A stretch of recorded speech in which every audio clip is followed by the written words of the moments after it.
Estos hechos han ocupado los titulares de los últimos días. Mucha atención porque Tumaco y las poblaciones de Ricaurte, Barbacoas y Roberto Payán en Nariño se encuentran a esta hora sin energía eléctrica luego de un nuevo atentado terrorista. Sorpresiva captura de jefe de las FARC. Ultimátum a alias Guacho. Damos 10 días para que se nos entregue. Sin duda, el orden público, a pesar del acuerdo de paz con las FARC, deberá ser una prioridad para el próximo presidente. Dicen que aquí no está pasando nada. ¿Qué proponen los candidatos? ¿Cómo luchar contra las disidencias de la guerrilla y las bandas criminales? ¿Cómo asumirían la posible extradición de Jesús Santrich? Hoy los escuchamos y analizamos con un experto sus propuestas. Especial de Colombia Decide 2018. ¿Qué tal? Buenas noches. Seguimos preguntándole a los candidatos sobre los temas más importantes que tendrán que asumir en caso de llegar a la presidencia de Colombia, y el de hoy sin duda será uno de los principales retos que enfrentarán, el del orden público, que en los últimos días se ha visto alterado por diferentes actores ilegales, particularmente en regiones como el Catatumbo, como Nariño, pero ¿es hoy la situación de orden público en el país más delicada que cuando las FARC eran una guerrilla? ¿Cuántos disidentes de ese proceso de paz hay hoy en día delinquiendo? Vamos a analizar también el impacto que tiene para los guerrilleros desmovilizados la posible extradición de Jesús Santrich y el hecho de que Iván Márquez se haya ido a una zona veredal en el Caquetá. De todo esto hablaremos con Víctor Barrera, investigador del CINEP. Víctor, bienvenido, un gusto. Vanessa, muchas gracias por la invitación. Bueno, pero comencemos preguntándole a los aspirantes cómo enfrentarán ese reto, el orden público, sobre todo el caso de alias Guacho, exguerrillero desmovilizado y reincidente que hoy tiene en vilo el sur del país. Pues es que alias Guacho es producto de una actividad delictiva que la FARC sigue cometiendo y de narcotráfico. Yo pregunto una cosa, ha pasado año y medio después de la firma del Colón. ¿Dónde está la información de los cultivos? ¿Dónde está la información de los laboratorios? ¿Dónde está la información del lavado de activos? ¿Dónde está la información de los vínculos con los carteles mexicanos? Si esa información hubieran entregado a tiempo como organización, no estaríamos viviendo lo que está viviendo hoy el país. Y por otro lado, pues criminales como alias Guacho lo que tienen que hacer es perseguidos con toda la capacidad del Estado hasta que se sometan a la ley. Las vamos a enfrentar con toda la determinación y toda la capacidad militar de nuestra fuerza pública. Disidencias, Ejército de Liberación Nacional, Clan del Golfo, organizaciones criminales, hoy se apoderaron del negocio del narcotráfico y de la minería ilegal. No tienen un estatus político. Toda la contundencia para enfrentarlas y derrotarlas militar y judicialmente. Darles duro, es que esos señores lo que son es criminales. El que se sale del acuerdo la lleva y tiene que pagar las consecuencias de eso. Es la fuerza tranquila del Estado, o para judicializarlos o simplemente para enfrentarnos en el plano militar. Con todo el rigor de la fuerza pública, nuestra fuerza pública ha demostrado que es capaz de obtener los objetivos más difíciles, y en este caso se tiene que hacer con él y con todos los criminales en nuestro territorio, en particular con el Ecuador, articulados con el gobierno ecuatoriano. Primero, con la fuerza pública, el ejército, al que hay que recuperarle su moral combativa, que en este momento está decaída. Con la fuerza institucional de la Fiscalía y la Justicia, pero además, como estos delitos y estas disidencias vienen operando en zonas de fronteras, hay que activar los mecanismos de cooperación binacional con Ecuador. Todo eso es lo mismo, digamos, son ejércitos privados del narcotráfico. Hablemos de mafias armadas que tienen control sobre la población, lo cual les da un cierto nivel de poder político.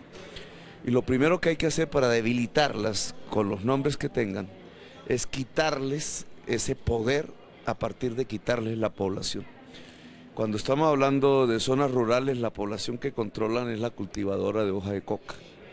Cuando estamos hablando de zonas urbanas, la población que controlan son las juventudes barriales, populares consumidoras de droga. Y al quitarles la población en general, se debilitan, pierden poder y son mucho más golpeables por el ejército profesional. Bueno, Víctor, ¿qué diferencias encuentra usted en los planteamientos de todos ellos, de los candidatos? No, yo creo que ahí hay una diferencia básica que se percibe en el pronunciamiento, en la declaración del candidato Gustavo Petro, porque si usted observa, ahí hay o sea, invierte la secuencia de la respuesta estatal. Lo que él dice es, tenemos que reconocer, uno, que estas organizaciones tienen un poder político y por lo tanto tenemos que disputarle población para que luego entre la capacidad militar y policial del Estado. Sobre eso, ¿tienen poder político o es un poder meramente ligado al narcotráfico y por lo tanto militar? Esa es una falsa dicotomía que se ha construido. Se quiere decir que como son criminales y se dedican al narcotráfico, entonces carecen de poder político, cuando esas organizaciones lo que buscan es un mínimo de poder político para estabilizar sus negocios ilegales. Entonces, esa dicotomía entre si es criminal y es político es una falsa dicotomía y lo que tenemos que entender es que para adelantar y desarrollar mercados o transacciones en el mercado ilegal se requiere tener un control poblacional y territorial y en muchas ocasiones un relacionamiento muy puntual con algunas instituciones del Estado. Y eso les da un poder político, lo cual no quiere decir que esto automáticamente los convierta en que se vea en elecciones, porque de hecho estamos viendo que en las elecciones pasadas a las FARC como fuerza política le fue muy mal, ¿no? Sí, el tema de la influencia política de estas organizaciones yo creo que lo primero que hay que tener en cuenta y es algo que vemos también que comparten todos y es que meten en una misma bolsa todas las organizaciones, ELN, Clan del Golfo, organizaciones criminales, todas son lo mismo. Nos dice Petro, nos dice el candidato Vargas Lleras. Y ese es un diagnóstico bastante equivocado que va a generar una respuesta institucional desacertada. Entonces hay que reconocer primero esas diferencias en las organizaciones para poder diseñar una buena política de atención y esto tiene que ver precisamente con los niveles distintos en que se relaciona con la política institucional en Colombia. Hay una palabra, hay unos términos que usan todos en sus respuestas: rigor, contundencia, recuperar. ¿Le ha faltado o le está faltando al gobierno actual contundencia contra estas bandas criminales, contra el EPL, contra el ELN, contra la disidencia de las FARC? Digamos, si entendemos por contundencia el desarrollo operativo sostenidos en contra de estas organizaciones, yo no diría que le hace falta al Estado ni a este gobierno. Lo que hemos observado es que este es un gobierno que casi que a diario nos reporta digamos, resultados operacionales de un cabecilla, de una red, de una interdicción. Es decir, estamos viendo los resultados operacionales y parte del problema es que se hacen muchas cosas, pero no vemos resultados de fondo. Y ese es, creo que el gran reto que tenemos. La fuerza pública ha diseñado su plan Victoria, se ha implementado el plan Horus, ha digamos, desplegado el cuerpo élite, pero aquí lo que estamos viendo es que quedan unas inercias operacionales muy poderosas de una fuerza pública que se especializó en función de una amenaza insurgente que hoy ya no existe en el país. Que era una guerrilla organizada jerárquica. ¿no? Exacto, esa era la amenaza, digamos, y se profesionalizó y modernizó en función de esa amenaza insurgente y esto hay que reconocerlo. Entonces se cambian muchos aspectos de la fuerza pública, entre ellos su misma doctrina, y tenemos la doctrina de Damasco, pero en operación y en terreno vemos una lógica muy similar a la que se usaba previamente. Claro, porque no es una guerrilla como las organizaciones terroristas, que es Al-Qaeda, ¿no? Sino una cantidad de células regadas por todo el país que implican una cantidad de retos. El candidato Duque hablaba de fallas de las FARC, que las FARC fallaron porque no entregaron información suficiente sobre sus rutas de narcotráfico, sobre la capacidad militar que tenían, etcétera. Pero también hemos visto que el Estado ha fallado un montón, digamos, en la reincorporación de estos guerrilleros, los retos, lo que ha pasado con el Fondo de Paz. ¿Fallaron los dos? O sea, ¿este es un proceso de paz donde nadie cumplió? Yo no le atribuiría, digamos, una responsabilidad colectiva ni al Estado ni a la organización FARC, que hoy es un partido político. Haya habido sin duda una lentitud en la implementación del proceso de reincorporación que aumenta la vulnerabilidad de los exguerrilleros que se están sometiendo, digamos, a este proceso. Pero también yo creo que es importante matizar algo que dice el candidato Iván Duque, y es que no podemos asumir o esperar que si no se ha activado el sistema integral de justicia, verdad, reparación y repetición, que está precisamente diseñado para que las FARC cuenten y ofrezcan esa información. Entonces es todavía apresurado culpar a las FARC porque no ha entregado toda esa información, porque todavía no se ha activado ese mecanismo. Falta tiempo. Exacto, falta tiempo y falta celeridad en el proceso, y cuando digo que no hay una responsabilidad colectiva es porque acá hay muchos, digamos, elementos que están afectando un debido desarrollo de estas instancias, elementos de orden político, entre ellos, digamos, una coyuntura electoral. También los candidatos hablan en general de una respuesta militar en la que pues creo que todos estamos de acuerdo. Pero también cuando uno ve la situación, por ejemplo, del Catatumbo, ¿no? A los ciudadanos diciendo es que aquí solamente nos están mandando ejército, pero no nos están mandando inversión, pero es que nos están faltando cultivos, alimentos. De hecho, esta semana veíamos que había una situación caótica, falta de comida para la gente, no me refiero a los guerrilleros ni a los criminales, a la gente del común en el Catatumbo. ¿Le está faltando al Estado presencia, proyectos, inversión en esas zonas? ¿Y cómo llegarles? ¿Qué proponen, digamos, los candidatos sobre cómo llegarle a esas zonas? Si son zonas tan violentas que muchas son manejadas por estos criminales. Sí, digamos, aquí sin duda el tema de la respuesta militar no es suficiente. Acá hay una deuda histórica con estos territorios. Entonces, lo primero que hay que decir es que llama mucho la atención que ninguna de las declaraciones de los candidatos haya siquiera un atisbo de responsabilidad del Estado y sobre todo una propuesta de desarrollo regional. La discusión sobre desarrollo regional en Colombia no está en estas elecciones. No hay una pregunta fundamental sobre cómo vamos a desarrollar esas regiones que han sido históricamente afectadas por el conflicto. Tenemos los PEDETs, etcétera, pero a nivel de las campañas políticas no hay un mensaje claro. ¿Por qué? Todos están como concentrados en que hay que dar una respuesta militar, pero ¿por qué ninguno está planteando qué es lo que voy a hacer con Nariño? ¿Qué es lo que voy a hacer para llevar desarrollo al Catatumbo? No, digamos que ese acto de reflejo de decir voy a responder con fuerza pública se entiende por la coyuntura electoral, es mucho más rentable. Es constitucional, es lo que toca. Sí, digamos, es mucho más rentable decir voy a implementar una mano dura, digamos, eso puede tener un efecto, digamos, en sus audiencias mucho más riguroso que plantear todo un plan de desarrollo para ciertos territorios. Lo que hay que mencionar aquí sobre esta respuesta militar es que aquí estamos enfrentando un contexto transicional en el país. Pasamos de tener una guerra con altos niveles de violencia hacia una situación que no es ni guerra ni paz. Entonces estamos en un escenario transicional donde aquí yo creo que hay que anotar un punto fundamental y es en este nuevo contexto la proporcionalidad de la fuerza que el Estado va a desplegar en estos territorios ante amenazas que son muy cambiantes. Y aquí se corre un riesgo sobre todo en materia también de derechos humanos y de respeto de derecho internacional humanitario, porque no se está enfrentando una insurgencia, pero se quiere actuar como si existiera tal. Entonces, si usted mira en todas las declaraciones, básicamente desactivemos el marco del conflicto, pero respondamos con toda la contundencia de la fuerza como si estuviéramos en conflicto armado. Y eso, digamos, tiene unas implicaciones y puede tener unas implicaciones importantes en los territorios. Y el candidato Gustavo Petro tal vez es el único que difiere cuando habla del narcotráfico porque él lo ve como un asunto de salud pública, realmente. Los demás lo hablan como si fuera un negocio. ¿Quién es más acertado en esto? O sea, el tema del narcotráfico en Colombia es un asunto de salud pública que tiene que enfrentarse desde el consumo, desde el señor que produce coca porque pues no puede producir aguacates, o es que como somos el país que tiene el suelo, desgraciadamente, para producir coca y por consiguiente cocaína, estamos condenados. No, yo me distancio esa idea un poquito catastrofista, que esto es una gran maldición que nos toca aguantarnos. Aquí hay unos fenómenos políticos y sociales detrás de todo el tema de cultivos ilícitos y yo creo que el acuerdo de paz lo reconoce en su punto 4. Entonces, claro, el tema de salud pública es un tema de salud pública a nivel de consumo, es decir, que estamos observando y aquí tenemos una problemática importante en Colombia a nivel de microtráfico.